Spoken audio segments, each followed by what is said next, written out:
ஐயனார் துணையில் அடுத்து என்ன நடக்க போகுதுன்னு வாங்க பார்க்கலாம். கார்த்தியா வீட்டு வழியாக சேரன் வர்றாரு. வந்துக்கிட்டு இருக்கையில் சேரனை பார்த்ததும் கார்த்தியா மாடியிலேருந்து வேகமாக ஓடியாராங்க.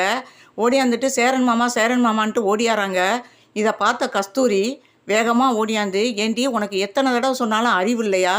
இப்படி ஒரு வாரத்தில் கல்யாணத்தை வச்சுக்கிட்டு வேகமாக ஓடியாந்து, அதுவும் வெளியில் கேட்ட திறந்து சேரன் மாமாங்கிறைய பார்க்குறவங்க அக்கம் பக்கத்தில் இருக்கிறவங்க என்ன நினப்பாங்க?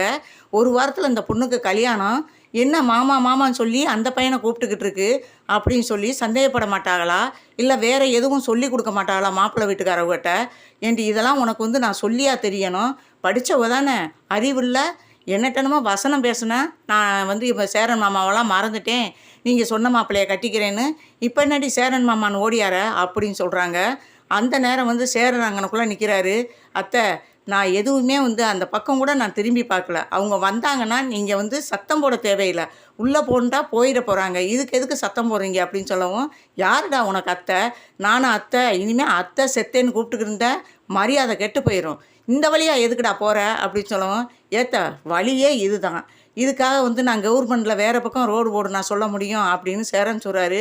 என்னடா நீ ரொம்ப பேச ஆரம்பிச்சிட்ட? உங்கள் வீட்டில் உன் அப்பே நல்லா பேசுவேன், அப்புறம் உன் தம்பியை 3 பேரும் நல்லா பேசுவாங்க, ஆனால் நீ ஒரு வார்த்தை பேசுனா கூட பதில் பேச தெரியாது. அப்படிப்பட்டவனே இப்போ உனக்கும் ட்ரைனிங் கொடுத்துட்டாங்களா பேச சொல்லி அப்படின்னு சொல்லி பேசுகிறாங்க. சேரனை போட்டு திட்ட ஆரம்பிக்கிறாங்க கஸ்தூரி.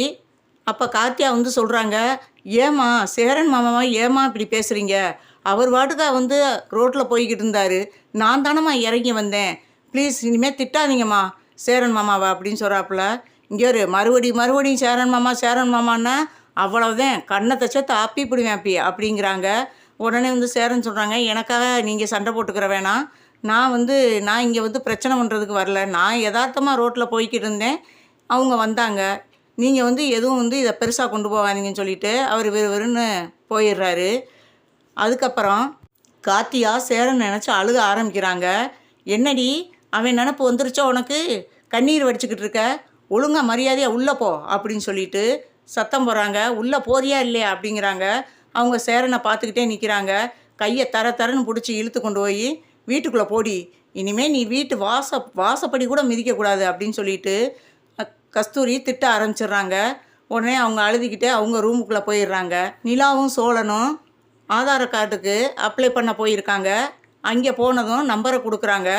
அந்த நம்பரை அடித்து பார்க்கையில் அது வேறு நம்பராக இருக்குது. இது ஏன் நம்பர் இல்லையே அப்படின்னு சொல்லிட்டு நிலா சொல்கிறாங்க. அப்போ இது யார் நம்பரு அப்படின்ட்டு அவங்க கேட்குறாங்க. இது எங்கள் அண்ணியுடைய நம்பர் மாதிரி இருக்குது அப்படின்னு சொல்லிட்டு, எங்கே கொடுங்க பார்க்கலாம் அப்படின்னு சொல்லிட்டு மறுபடியும் நம்பரை சொல்லுங்கள் அப்படிங்கிறாங்க. மறுபடியும் நம்பரை சொல்லையில் அது அவங்க அண்ணியுடைய நம்பரு. உங்கள் அண்ணியுடைய நம்பர் எப்படி உங்கள் இதுக்கு வந்துச்சு அப்படின்னவும், என்னன்னு தெரியலை அப்படின்னு சொல்லவும், உங்கள் சரியான நம்பரை கொடுங்க, அதுக்கப்புறம் ஏற்பாடு பண்ணுவோம் அப்படின்னு சொல்லிட்டு அனுப்பி விட்றாங்க. இங்கே அதை நினச்சி ரொம்ப கஷ்டப்படுறாங்க. என்னடா நம்ம அண்ணி நம்ம நம்பரை தானே அனுப்பி விட்டோம்னு சொன்னாங்க, இப்போ என்னடானா அண்ணி நம்பர் மாறி இருக்குது, இது எப்படி இந்த இடத்துல தப்பு நடந்துச்சு அப்படின்னு சொல்லிட்டு சோழன்ட்ட புலம்ப ஆரம்பிக்கிறாங்க. அப்படின்னா எதுக்கு நீங்கள் இந்த சந்தேகத்தை அவங்க அண்ணிகிட்டே ஃபோனை போட்டு கேட்கலாம்ல அப்படின்னு சொல்கிறாரு. அதுக்கப்புறம் அவங்க அண்ணிகிட்ட ஃபோன் போடுறாங்க. அண்ணி, என்ன நீ உங்கள் நம்பரை கொடுத்துருக்கீங்க ஆதார நம்பரை அப்படின்னு சொல்லவும், என்ன அப்படி சொல்கிற? என்ன நிலா, உண்மையிலே ஏன் நம்பரா அப்படின்னு சொல்லவும், ஆமாம் நீ உங்கள் நம்பர் தான் ஆதார நம்பர் வந்திருக்கு அப்படின்னு சொல்லவும், இது எப்படி நடந்துச்சு அப்படின்னு சொல்லிட்டு அப்போ யோசிக்கிறாங்க. அந்த நேரம் அவங்க சார்ஜர் போட்டு போயிருக்கையில் அவங்க வீட்டுக்காரர் உள்ளே வந்திருப்பார், நிலாவுடைய அண்ணன். அப்போ தான் இந்த நம்பரை மாற்றி எழுதியிருக்கணும் அப்படின்னு சொல்லிட்டு, நிலா இப்போ தான் எனக்கு புரியுது, உங்கள் அண்ணன் தான் இந்த வேலையை பண்ணியிருக்கணும். ஏன்னா நான் சார்ஜர் சார்ஜர் போட்டு நான் கிச்சனுக்கு போயிட்டேன், உங்கள் அண்ணன் தான் அந்த இடத்துல நின்னார், அவர் தான் நம்பரை மாற்றி எழுதி கொடுத்துருக்கணும் அப்படின்னு சொல்லவும், அட பாவி, என் அண்ணன் இன்னும் திருந்தலையா?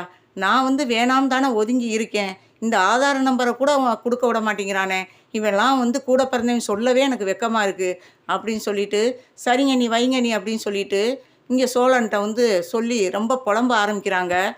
சோழன் சொல்கிறாரு, ஏதாவது ஒரு நல்ல வழி கிடைக்கும், கவலைப்படாதீங்க, நான் என் ஃப்ரெண்ட்ஸ்கிட்ட ஃபோன் பண்ணி கேட்டு பார்க்குறேன், நீங்கள் கவலைப்படாதீங்க, எப்படியாவது ஆதார நம்பரை நம்ம எடுத்துருவோம் அப்படின்னு சொல்லிக்கிட்டு இருக்காரு.